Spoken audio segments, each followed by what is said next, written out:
Hello, Greek mythology class. This is Professor Steve Nooner, and I just want to share some notes in a slightly different way today with some of my visuals from the PowerPoints. Here is Heracles. Heracles, of course, you know by his later on name that becomes the Disney movie, Hercules. But Heracles is an interesting name because it has the word Hera in it. It's funny because Hera is the goddess who's always after him, trying to destroy him. She even sends two snakes on the day he's born to kill him. So let's talk about Heracles or Hercules, and he is the son of Zeus. He's the son of Zeus and a human woman named Alcmene. And the story of his birth is kind of wild. Alcmene's husband, Amphitryon, was away at the time, and Zeus appeared as Amphitryon to make love to Alcmene, and that's how Heracles was conceived. Now, this is an interesting story because it radiates out from this original legend, and it becomes reused a number of times. Zeus often comes in human form to his female lovers, but it's even found later on in the birth story of King Arthur. King Arthur's father, Uther Pendragon, is transformed by Merlin and appears as the Duke of Cornwall to his wife Igraine, and that's how King Arthur is born. So this story is used again and again throughout the history of mythology. Hercules is known as the god of strength, and he is the strongest of the gods. He kills two snakes, as I said, on the day he is born, and that sort of makes a little caduceus, doesn't it, with him killing two of Hera's snakes on his birthday, his baby day. And then he performs his famous 10 labors. There were actually 12 labors, but 2 of them are discounted because he received help on one and he received pay for another.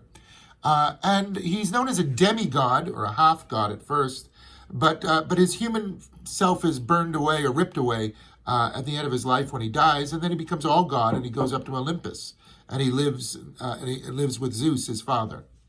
He is a hero who is about conquering nature. The book does a really great job of talking about some of the qualities of Heracles and his cult. He was known as a healer. He brought people back from the dead. He has to, through the story of his labors, develop self-control and learn to control his own uncivilized behavior. He battles even the forces of death, and he overcomes them in a way that Gilgamesh, another hero who started off uncivilized, doesn't.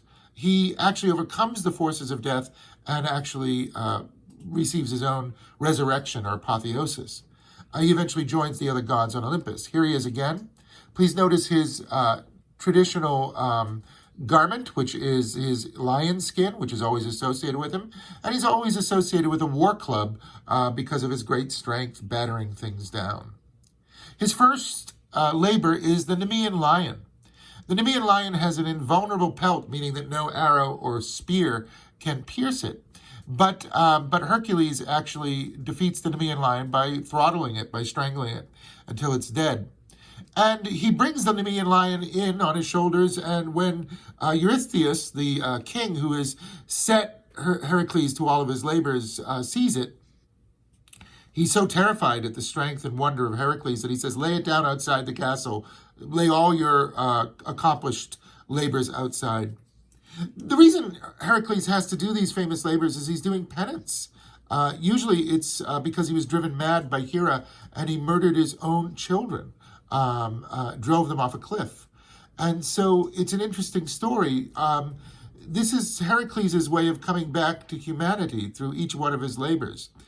I find it interesting, too, that it's also a progress. Like the steps up a caduceus, each labor is another step all the way to the highest self. And so, like the story of Gilgamesh, Heracles has to overcome his more uncivilized and dark behavior, and he has to progress up through the labors until he becomes the hero that he is supposed to be. The second and probably most famous of Heracles' labors is the Lernaean Hydra. This is interesting because this is one of the ones that actually doesn't count. He got help from his cousin, Iolaus. There he is. That's Iolaus on the side. And Iolaus was cauterizing or burning the heads as Heracles knocked them off or cut them off. But finally, they found the one immortal head of the beast, and they buried it. This is a nice myth because it says that some problems can't be completely defeated. Some evils never go away entirely, and so what you have to do with the Lernaean Hydra is bury it under an enormous rock. You can't destroy the power of the Hydra. You can merely contain it for a while. It will come back again someday, I suppose, and another Heracles will have to battle the Hydra. Here's another depiction on an amphora or wine jar of the battle with the Hydra, always with Heracles and Iolaus, the two of them. And here's Heracles actually battling the Hydra by himself in a modern depiction of the story. And so this slide talks about how this labor is discounted because of its help. Now Heracles goes off to battle in his third labor, the golden hind of Artemis. And a hind is a deer, and you can see him here grabbing the deer. He actually just wrestles this deer. It's more capture and release. He shows that he can capture this sacred, golden, and again, immortal deer. But he doesn't kill this one. There's no point to it. It's not a lethal animal like a Nemean lion. It's not terrorizing the countryside. So Heracles learns to do what a good fisherman would do, catch and release. There's no point in killing the deer. Once he's accomplished the labor, it is accomplished. The Erymanthian boar, though, is considered one of his most dangerous labors. Boars in the ancient world, and even boars today, are far more dangerous than lions. They kill more people. And so this is considered a very interesting labor. But it's funny, when you get to the story of the Erymanthian boar, and let me show you it quickly. There's the Erymanthian boar, Heracles on an amphora jar, and also Heracles in a modern cartoon killing the boar, giant boar. This story is interesting because it doesn't really focus so much on the boar. As Heracles is going out to his labor, he gets into a drinking party with Chiron, a centaur, and he accidentally wounds Chiron, and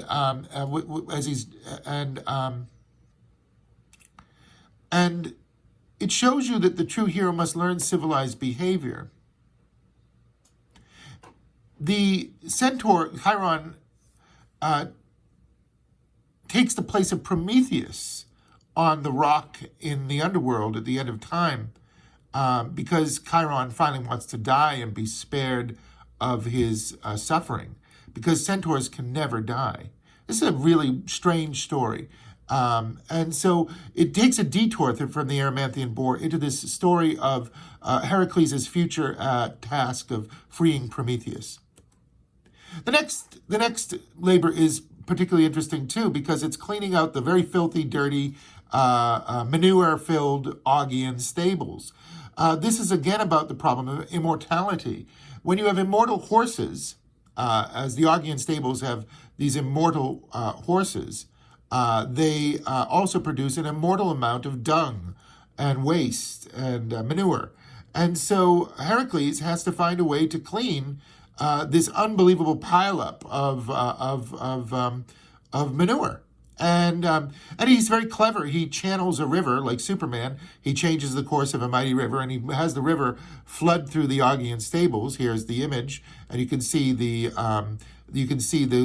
clean water flowing through the stables, and all of the manure flowing out into the sea.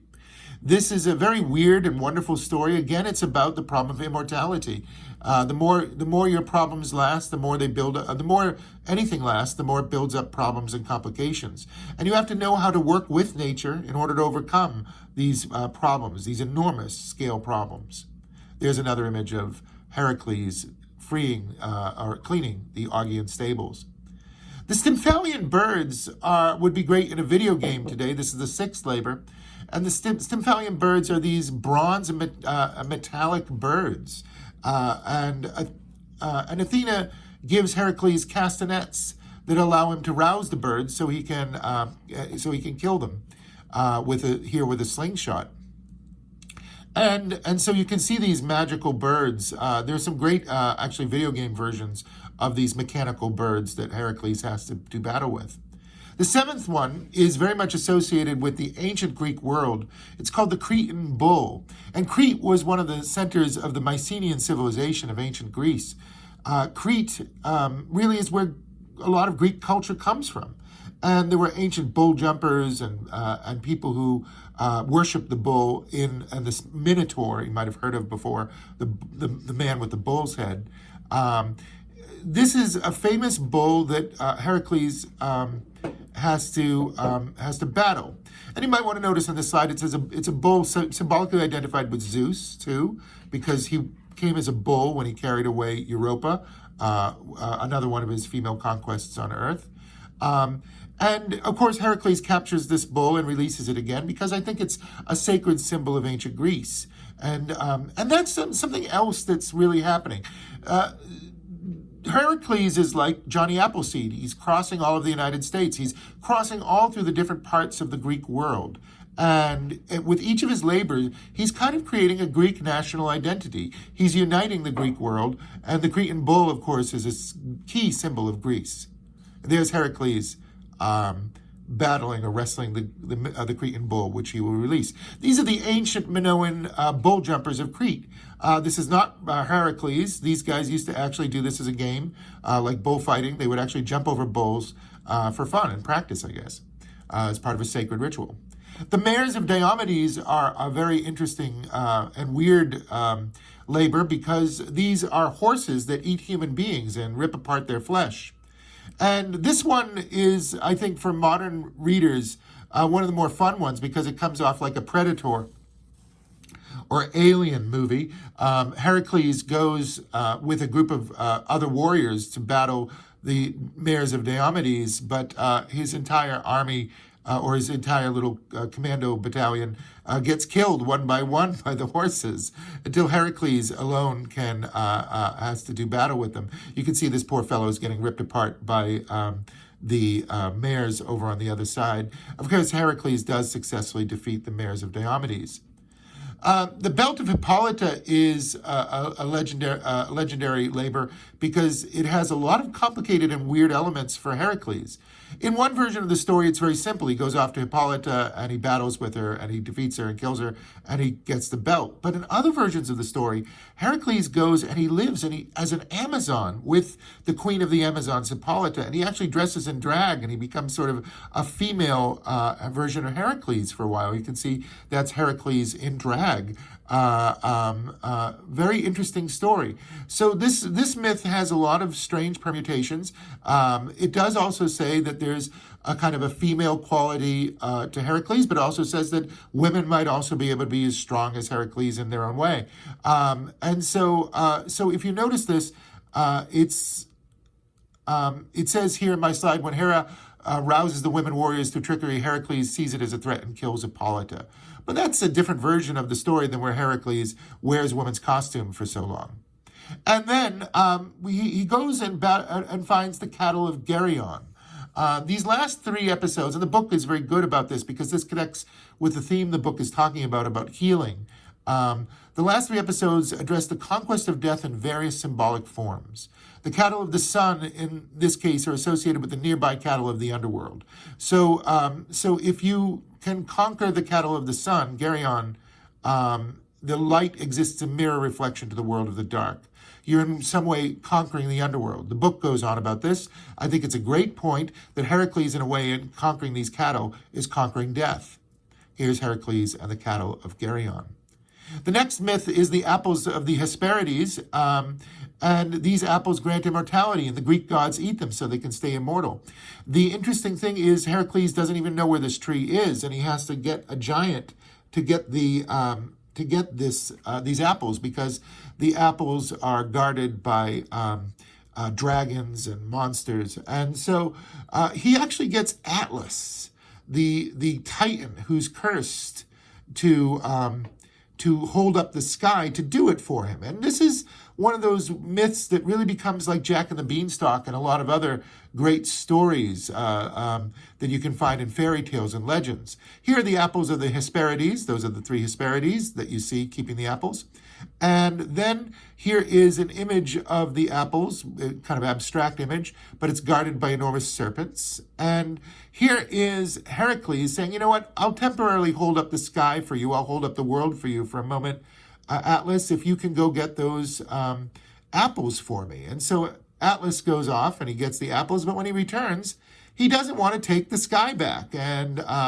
And Heracles is looking like he's going to get stuck there forever. And he has to use his brain. And he says, you know, and there's Heracles taking the sky. You notice Heracles has the lion skin. And he says, you know what? Okay, Atlas, I'll hold the sky up for you, but will you let me just adjust it for a second because I'm in a bad position? And can you take it for 1 second? And Atlas says, okay. And so he takes the sky for a moment. And Heracles says, I'm not taking it back. And he runs away. And so Heracles uses his brain like Jack and the Beanstalk, and he tricks the giant not only into helping him and giving him the apples, but also to holding up the burden. And then finally, so sometimes you have to be clever. Finally, Heracles has to capture Cerberus, the three-headed dog of the underworld,